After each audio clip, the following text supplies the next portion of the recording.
E formação de piloto hoje no Brasil, o que você acha, de forma geral? Você acha que um piloto hoje brasileiro de base, ou enfim, um cara que anda de turismo, chega na Fórmula 1 hoje? Você acha que um brasileiro consegue chegar? Acho que o caminho é semelhante, a questão é, a arrancada é muito mais investimento do que habilidade do piloto.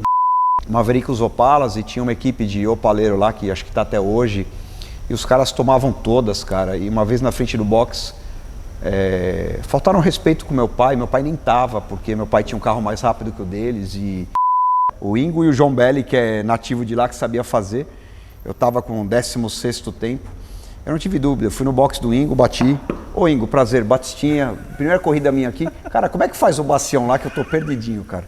Ele olhou pra mim, caraca, o que tem debaixo do capô desse Maverick? Puta que pariu, meu. Ele veio falar comigo, ele falou, meu, que motor que tem debaixo do capô desse Maverick? Cacete, na reta é o demônio, cara, mas não faz curva nenhuma, né? Porra, Batistinha, bateu nas minhas costas assim, de piloto de Stock Car pra camelô, cacete, ele virou e saiu andando, cara.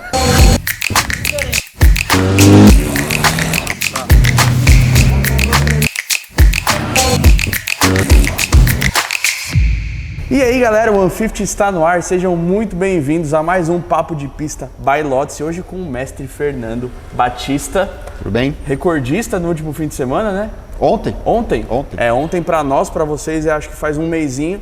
Cara, eu vou te fazer uma pergunta muito séria. Que curva que você teve que cortar pra fazer o 1,38 com esse carro? Mano, como pode isso, velho?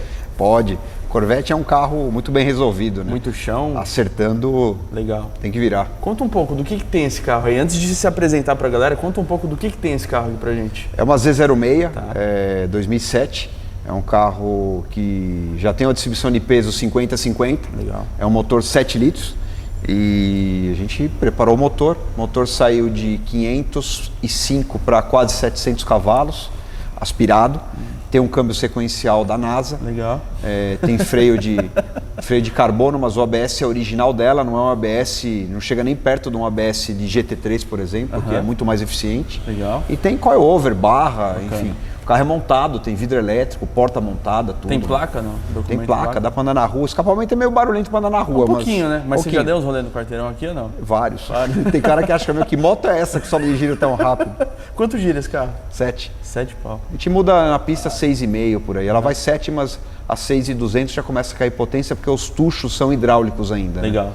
Legal, show de bola. Então, pra quem por um acaso não te conhece, que eu acho muito difícil, 10 segundinhos, se apresenta aí, Fernandão, pra galera, por favor. Sou o Batistinha e aqui a gente está na BTS Performance, a nossa empresa de preparação e manutenção de esportivos, carros prêmios, principalmente muscle car. Legal. Como é que começou isso tudo?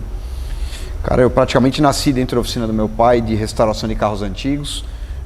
E meu pai já mexia com competição, antiga Turismo 5000. Legal. Então, aí o gosto aí de velocidade, junto com a paixão dos carros antigos. Acabei saindo um pouco da restauração para customização. E corrida, meu pai ia com a equipe, antigo anel externo de Interlagos, seu Batista, e eu era pequeno, eu ia ajoelhado no banco do Maverick e os mecânicos empurrando o carro pro parque fechado para abastecer. E daí pegou o filho do seu Batista, Batistinha, e aí eu usei esse codinome nas corridas, Stock Car, tudo, acabou ficando. Legal. E como é que foi essa sua carreira de piloto, cara? Cara, eu fazia muita barbaridade na rua, meu pai falava assim, meu, não dá, esse moleque... Vai causar alguma merda vai acabar morrendo, cara, vamos pôr ele pra correr. Aí comprou um Speed. Legal. E eu servi exército na época, então às vezes eu não classificava, que eu estava de serviço, e chegava lá no domingo para correr, largava de último. Então o primeiro ano que eu corri de Speed foi meio assim, sem muito horário, depois eu saí do exército, aí eu comecei a me dedicar mais, a gente foi campeão de Speed, e comecei a correr também de grupo N, algumas outras categorias, mas meu pai não deixava os V8, falou, não, muito forte e tudo, e uma dos treinos, o Fabinho Greco, não, seu Batista, pode deixar que o moleque tem a manha, pode deixar, não sei o que, aí meu pai deixou eu andar no Mustanguinho 66 Fastback, que da hora. E aí eu fui bem, aí comecei a correr de força livre com o Maverick também. Legal. Daí a gente correu de um monte de campeonato paulista, desde grupo N, fiz corrida de Fórmula Uno, que era Uno Turbo, marcas, aí fui correr de Stock Car, legal, em dupla com o Ney Faustini. Depois o Washington me contratou para correr na equipe dele. Corrida de Stock Car eu ganhei 2, a última de Opala e uma de Ômega no ano seguinte. E aí corri uma corrida de superturismo na Argentina, aí acabei parando com automobilismo, fui para arrancada, fiquei 6 anos em Curitiba fazendo arrancada, foi campeão em 2 categorias diferentes. Aí voltei para o automobilismo, TT e TS, a super e a montado. Legal. E também aí voltei para o automobilismo, mas aí de uma forma mais amadora, de quando dá, alinha os planetas. Hoje é um hobby, não é um negócio Hoje, profissional. Então é mais track day para você, então, ou você ainda pretende em algum momento fazer uma pontinha, alguma prova, alguma categoria? A gente correu as 3 para trás, o Open Paulista, que é a antiga Força Livre, andamos com o Maverick, 16, e pretendo correr algumas de Campeonato Paulista. Fiz a última 1000 milhas com o Ney Faustini, no protótipo dele, mas acabou quebrando, não deu certo. Pretendo correr uma outra corrida, mas muito esporádica. E track day, estamos sempre aí, né? Sempre, né? Para testar, até fazer o shakedown, que você faz de atualização e tudo mais. Sim, essa Corvette, por exemplo, é um carro de track day, né? Não é um carro para dar 15 voltas, Sim. É carro para ir lá e dar uma volta rápida. Entendi. E o câmbio desse carro é uma picape que você tinha, ou é esse câmbio aí ou é outro? Você trocou um câmbio por uma picape, não foi? Tem uma história assim, não tem não? É isso mesmo. E é esse cara aí ou não? É esse câmbio aí. Tem uma F250 que eu tinha, maravilhosa, 4 portas, aro 22, linda, eu troquei no câmbio. Você vai falar, meu, você é louco. Os amigos falaram, meu, você é doente. Eu falei, sou, cara, eu quero sair da junção, pôr o pé embaixo de terceira, segunda e vir no gear, uma atrás da outra. Não tem sensação mais legal na vida. Eu quero ter um carro que faça isso. Eu fiz uma loucura e troquei. E cumpriu o papel, tá cumprindo o papel bem, né? Porra, por enquanto valeu a pena. E quais são os próximos passos desse carro aqui? Cara, ou é só andar agora? É só ajuste agora, andar. O carro a gente fez tudo o que podia, não tem muito mais o que fazer. O carro é um carro montado, é pesado para um carro de corrida. Os próximos passos é lapidar mais um pouco e começar a participar de track days em outros circuitos. Legal. Brasil afora. Brasil afora. A intenção é tentar bater o recorde de outros circuitos como o carro de track day montado. Então, ou seja, ele quer bater o tempo de todo mundo em todas as pistas do Brasil. Basicamente essa é a ideia. Cara, não entenda como arrogância, mas não, de forma alguma. É a meta do carro. É a meta minha e do carro. Você constrói o carro pra não cima. É fácil isso. Eu estou sendo ousado, mas cara, a gente tem que sonhar e tem que sonhar. Já que vai sonhar, vamos sonhar alto, né, cara? É o clichê de quem não sonha não alcança, né? Exato. Simples A gente trabalhou muito nesse carro. Esse carro eu comprei de um cliente bem picado. Ela ficou parada 2 anos enquanto eu fui pagando o cara e eu não tive coragem de começar a andar com o carro enquanto eu não... Você comprou o carro no famoso pedal, então. Exato. E aí eu só tive coragem de começar a acertar, mexer no carro e pôr ele para andar quando eu tinha terminado de pagar o carro. É uma crença minha e, cara, esperou muito para chegar nesse resultado aqui. Então esse 1.38.8 é proveniente de um carro comprado no pedal e com um câmbio que era um carro. Fora entre outros equipamentos então, aí. Deve ter muito outras mais coisas na loucura aí que a gente não sabe. Sim, né? senhor, e muito suor também. Qual que é a história mais bizarra que você teve com esse carro? De quebra, de volta, de passar sufoco, de perrengue, de tesão? A coisa que você mais lembra de ter vivido com esse carro? Cara, eu sempre tive sonho de ter um super esportivo. E a Corvette é o super esportivo melhor custo-benefício que tem. E por ser carro americano, o equipamento é relativamente mais barato que uma Lamborghini, uma Porsche, uma Ferrari. Então, no penúltimo track day, escapou uma mangueira de um respiro e vazou óleo no escapamento. Eu já estava terminando a volta para vir para o box e acendeu um clarão debaixo do carro e a chama veio me seguindo, já estava quase anoitecendo. Quando eu cheguei no box com ela, tinham todas as viaturas atrás de mim. Eu falei, meu, o que aconteceu? O que eu fiz de errado, cara? Os caras falaram, meu, só que já tinha apagado o fogo. Você não viu, cara? Você passou na reta, tinha um clarão debaixo de você. Você não reparou? Eu não reparei, não cheguei a ver. Olha só olhando pra frente, esqueceu o retrovisor na reta. Adrenalina da hora. Punk. Cara, me conta uma coisa, a estrutura de vocês é imensa e é legal ver coisa assim construída no Brasil, né? Com tanto cliente, tanto carro foda. Como é que foi chegar até onde vocês estão hoje? Conta um pouco da história, óbvio, veio do seu pai. É uma simpatia que eu faço. E dá certo. É assim, funciona pelo você jeito. Acorda às 6 horas da manhã todo dia, o primeiro a chegar, o último a sair, sempre certinho, sem errar, fazendo a lição de casa. Demora aí uns 15, 20 anos, mas dá certo. Mas cara. Dá certo, funciona. É só seguir essa linha aí. Segue essa linha aí que não tem segredo, cara. Legal. E desses projetos esse aqui é de vocês também, né? Não é mais, esse carro é de um amigo agora. Esse carro é 95, 96? É um 95. Esse carro foi de vocês por esse carro era um meu. bom tempo, né? Esse carro tem uma história interessante. Eu fazendo um projeto com um cliente, ele falou assim, puta, Baticin, eu tenho um Mustang V6 95, branquinho, com motor fundido, e vou te dar como pagamento. Louco. Eu falei, cara, mas eu não quero. Não, mas você tem que pegar, cara. Eu tô fazendo um puta projeto com você, eu vou te dar como pagamento, parte do pagamento o Mustang. Aí eu olhei pro carro e falei assim, cara, vou fazer um carro de track day. Eu tenho umas peças aí, o motor que sobrou do Maverick 16, tem o câmbio que sobrou do Maverick, vou fazer um carro de track day.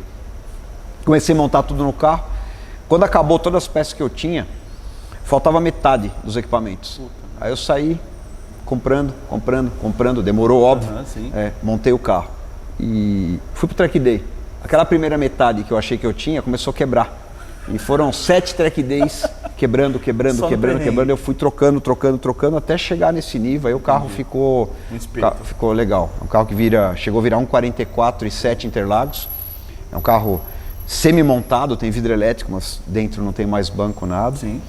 E agora passou para um amigo aí, a gente tá tirando o motor Windsor, vai pôr um motor Coyote novo. Que é o dos Mustang já. Dos Mustangs novos, não tem muito torque, mas a pegada do cara é aprender. Entendi. E ele quer um carro que vai no track day e dá 40 voltas. Entendi. Então a gente vai tirar o Windsor, que é bloco de ferro, pesadão, antigão, motor antigo, não gira muito, motor de torque, e vai botar um motor mais elástico para ele poder... Legal. O cara que está começando, não sei se começando, mas que quer aprender e tirar bastante coisa, o aspirado eu acho que é o melhor caminho sempre, né? Aí já era aspirado. É que você está tirando aí um motor antigo push road e está pondo um motor moderno. Né? Mas você tem essa concepção também do que o carro turbo ele quebra, ou você não enxerga dessa forma? Porque muita gente fala, você quer um carro de pista que dê 40, 50 voltas, tem que ser um carro aspirado. Tem preparador que diz que não, tem preparador que diz que sim. Se você vai botar 800 cavalos no turbo, vai quebrar. Agora, não tem essa. Coisa mais conservadora, ou mesmo um aspirado. Se você não fizer um aspirado muito forte e não fizer tudo isso, você vai quebrar do mesmo jeito. É muito do limite, né? Você tem que ter tudo superdimensionado para aquela potência. Exatamente. Não interessa se é turbo aspirado. E é o caso desse Corvette aqui ou não? Sim. Ser superdimensionado. Cara, tem aí um câmbio que aguenta essa potência, o freio é bacana, o chão do carro, então Interlagos é um autódromo um pedaço dele é muita paciência, o outro é acreditar. Então, metade do autódromo eu não uso a potência desse carro, a outra metade eu uso. E isso aqui é o topo do que você quer para esse carro. Você falou de acerto fino e ajuste e tudo mais, mas configuração mecânica, enfim, pneu, roda, freio, você chegou onde você queria com esse carro, não? Cara, já alcançamos o objetivo, dá para melhorar mais, sempre dá. A questão aí é vir acertando, lapidando. Agora, de equipamento é isso aqui, a gente não vai mais modificar nada nesse carro, daqui para frente é só acerto. Entendi. Uma pergunta que pode soar até meio estranha, mas você acha que de você ainda consegue extrair bastante coisa? De guiar ou... Nesse carro? Eu acho que consigo, porque eu estou muito tempo parado, já estou com 52 anos e... Não, cara, condicionamento... Não é mesmo tudo, no ímpeto, tudo. Então, hoje tem um negócio no carro chamado bolsímetro, quando a gente é mais novo não tem. Então a gente começa, sai uma fumacinha, não para, vamos ver. Então você não tem mais aquela pegada que você tinha. Então, você precisa de mais tempo para vir se adaptando, é um negócio mais pensado, mais comedido. Acho que dá para melhorar um pouquinho ainda. Entendi. E se você hoje precisasse vender esse carro para montar um outro projeto, você tem alguma ideia do que você faria ou não? Tem algum outro sonho pela frente? Eu tenho outro carro que a gente vai começar a mexer nele, na mesma pegada dela, né? A gente pedalou um pouco, falta alguns mesezinhos ainda, mas a hora que acabar a gente foca no outro um pouco. Não pode falar o que é? Posso, é um Ultima GTR. É o único que estava no Brasil, Sim, senhor. Não sei o que dizer mais, a entrevista acabou, cara. Puta merda, velho. Que louco. É o mesmo motor dela, um LS7, porém é traseiro o motor e o carro não pesa 1.400 kg, pesa só um pouquinho pesa mais 1.000 kg. Né? Ele é de fibra inteiro, né? É um carro tubular de fibra. É um carro Le Mans, final dos anos 80, começo dos anos 90, é um LPM1 de Le Mans, cara. É tudo que dava naquela época. Hoje os carros evoluíram muito com downforce, elétrico, tecnologia, mas é um protótipo de Le Mans. Não deixa nada a desejar, né? A questão é que é um carro que eles vendem na Inglaterra para ser homologado para a rua. Então dá para emplacar o carro na Inglaterra. Aqui até daria, mas não é o sentido, não é o que eu vou fazer. Ele tem 2 bancos, ele tem camurça por dentro, tem ar-condicionado, então... E você vai manter essa integridade dele ou vai depenar tudo? Não, vou manter, não tem necessidade. Mas com este carro eu pretendo, além de fazer track day, fazer corrida, revezando com o Maverick 16. fazer força livre, né? O Open Paulista. Endurance não. Não. Por sua conta, por conta do carro? Você não quer fazer? Você acha que o carro não vai ser construído para isso? Não vou fazer o carro para isso, porque é assim, como é hobby, cara, e a gente não dá para sair rasgando, é tudo muito caro. Em vez de fazer uma prova de endurance, eu posso fazer 7, 8 etapas de Open Paulista ou de Força Livre. Eu prefiro assim, mais picado do que... Dilui mais, né? Acabar o endurance, aí você tem que refazer o motor, refazer o câmbio, e assim, não sobra nada e é muito dinheiro. Você gasta muito mais e se diverte muito menos. Exato, não dá. Muito menos. E dividir com alguém também, né? Não é qualquer um que você não deixa dá pra sentar confiar, no brinquedo né? desse, que você ralou tanto, o cara senta lá e fala, meu, não... Perde uma curva aí, sei lá, Deus me livre, perde o carro, não é legal não. Batista, é o seguinte, hoje o automobilismo no Brasil, ele te proporciona muitas categorias. Para quem tá sempre em Interlagos, você vê Open Paulista, você vê Força Livre, você vê Old Stock, você vê Opala 250, você vê uma porrada de categoria, desde caminhão até kart, speed, formulinha. Só que muitas dessas categorias elas não são vistas por quem simplesmente gosta do automobilismo. Você tem que ser extremamente entusiasta para saber que esse tipo de coisa existe. Diferente de uma Stock, diferente de uma Copa HB20, que hoje vem crescendo bastante por ter muito nome, muito dinheiro envolvido. O que você acha, na sua concepção, que seria necessário para fazer com que essas categorias crescessem mais? E se você acha que isso é necessário ou não? Eu acho extremamente necessário. As federações, os clubes, eles têm que ter a consciência que os campeonatos regionais são hobby e tem que subir o nível, começando pela organização. O Campeonato Paulista, pra você ter uma ideia, se eu reservar um box na hora que eu faço minha inscrição na segunda-feira e eu chegar lá na sexta-feira à tarde, o box está tomado.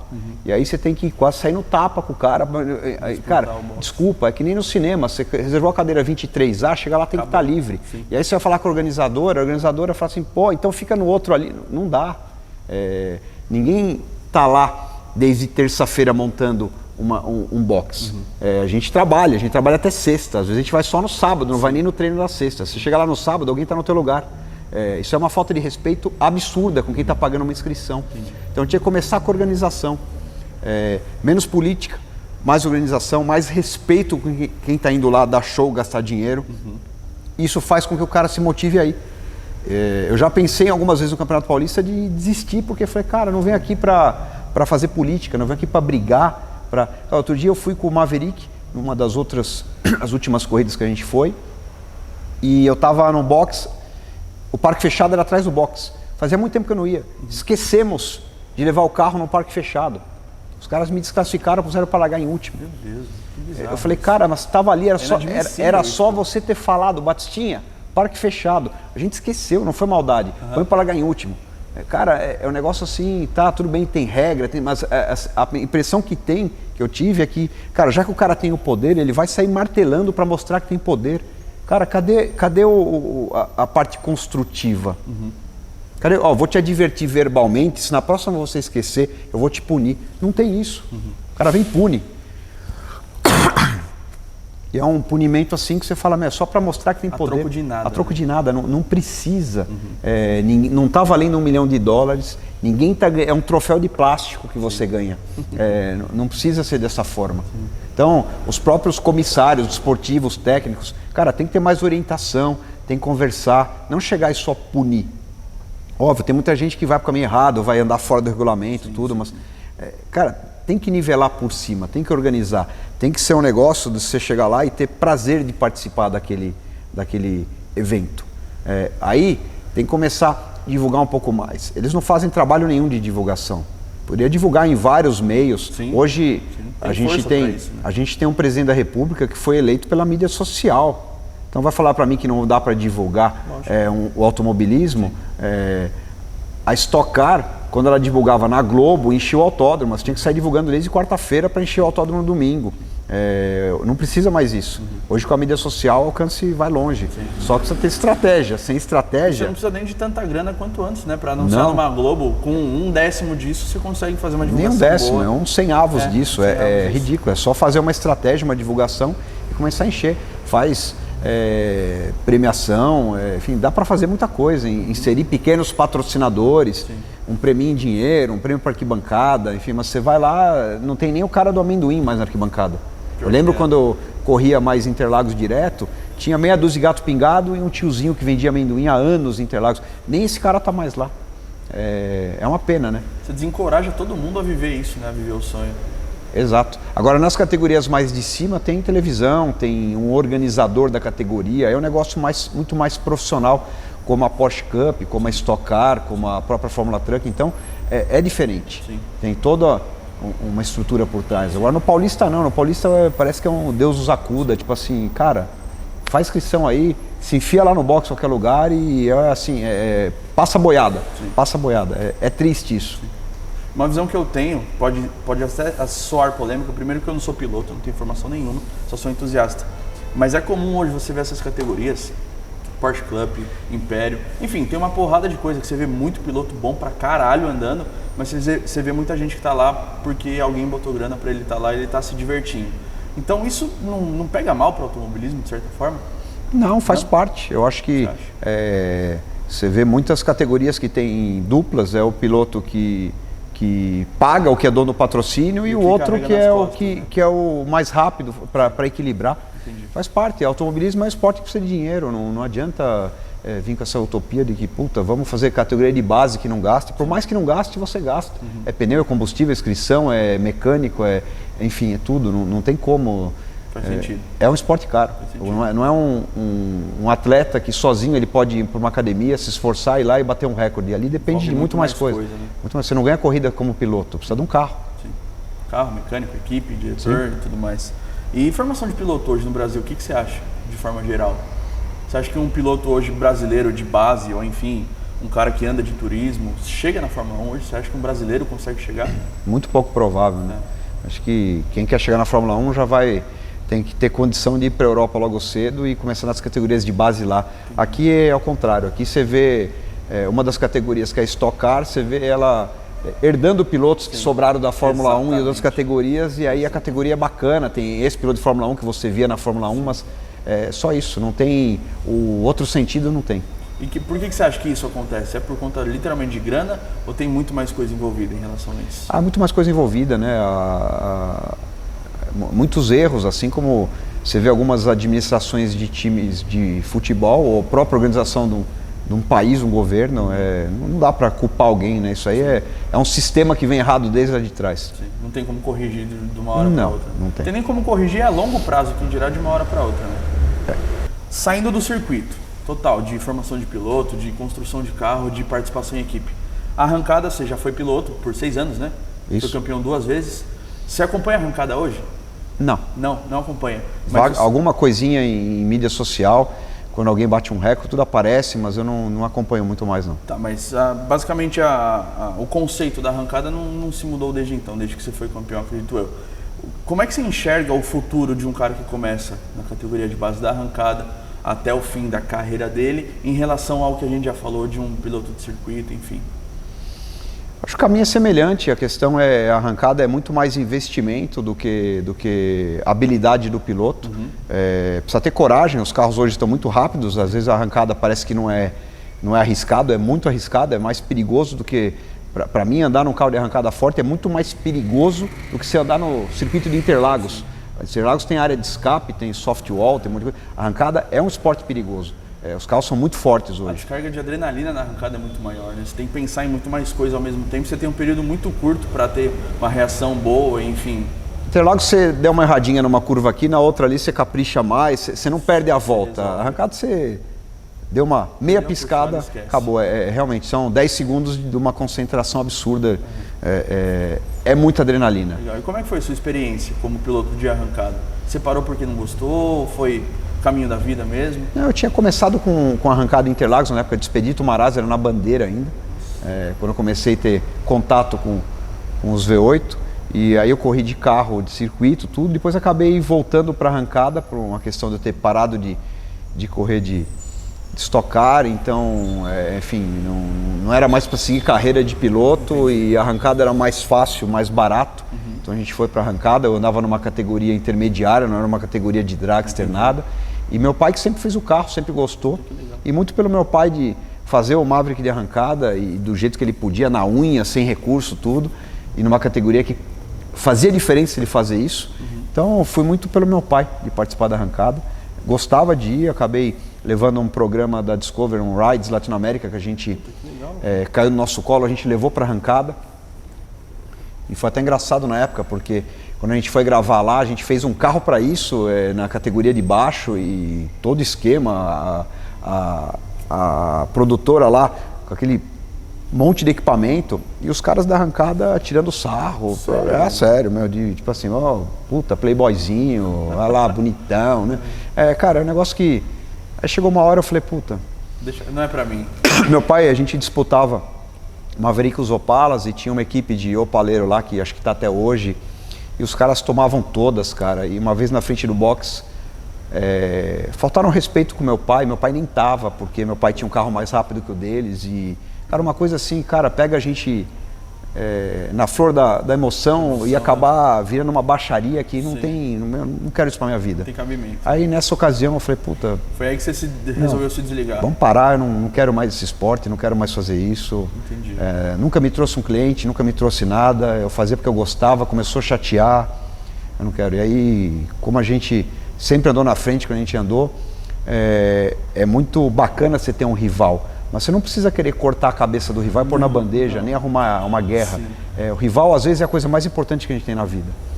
E começou a ficar um clima muito tenso. Muita política, muita confusão. Entendi. A Força Livre, na época, organizava, tinha faca e queijo na mão para fazer um evento crescer. Se perdeu. A arrancada em Curitiba, que era muito legal, acabou.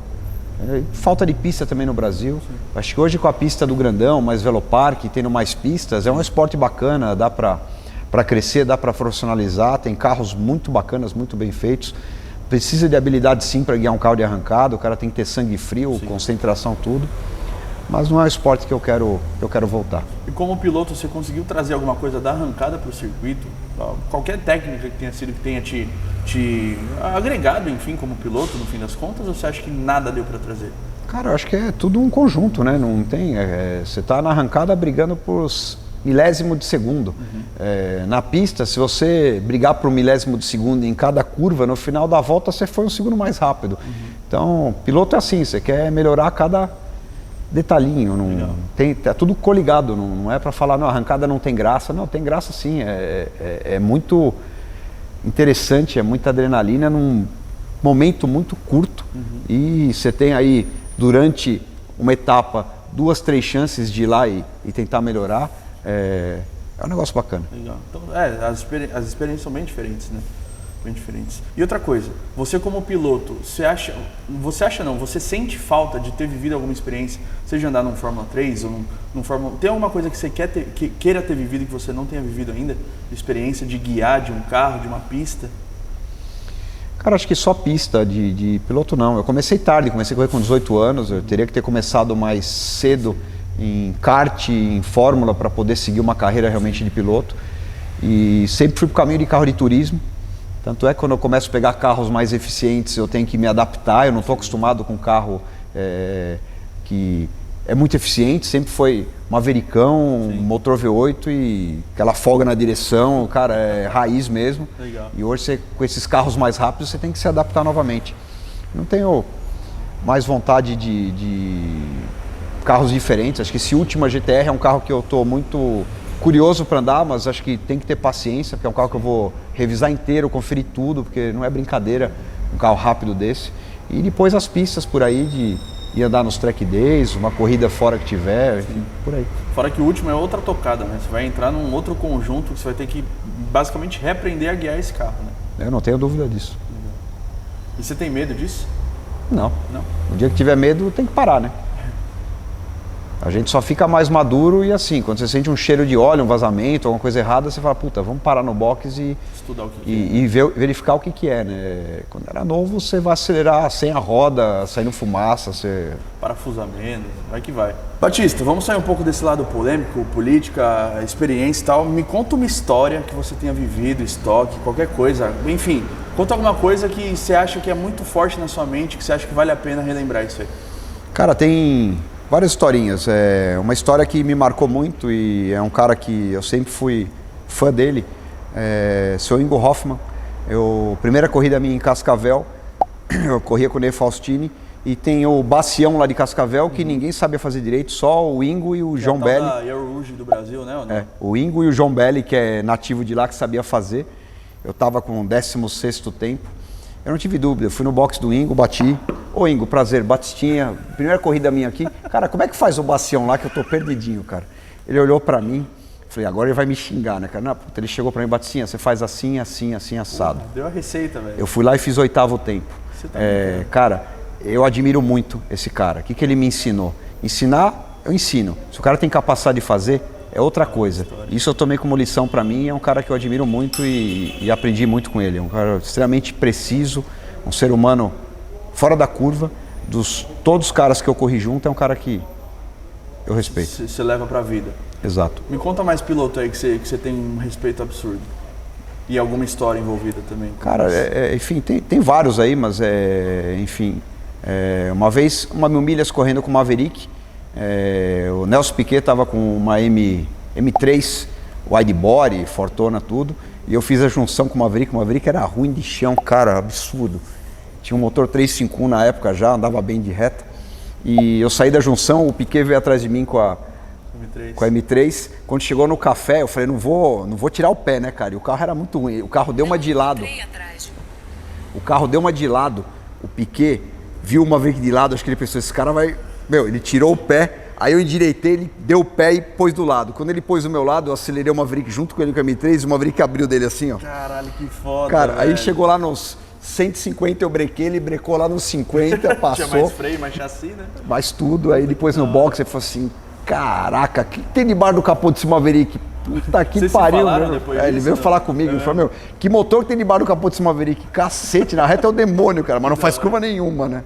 Mas o Maverick por si só, ele é meio janjãozão, né? Meio desajeitado. Um carro original pode ter motor, mas chassi rola bastante, carroceria rola bastante. Né? É um carro de turismo dos anos 60, né, cara? Não dá pra esperar muito. Dá pra comparar com a M3, né?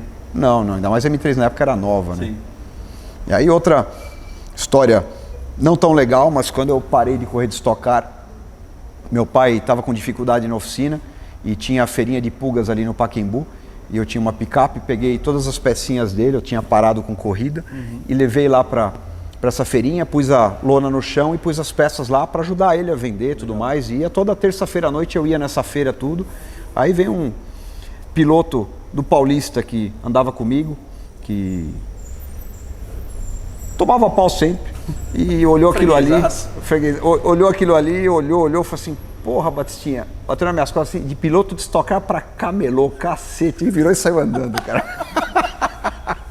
Eu falei assim, porra, a gente para pra... Na hora errada, no lugar errado. Né? Ah, mas, cara, faz parte, mas enfim, cara, é a vida. A gente, às vezes, tem que dar um passo pra trás pra seguir pra frente. Sim, sempre assim.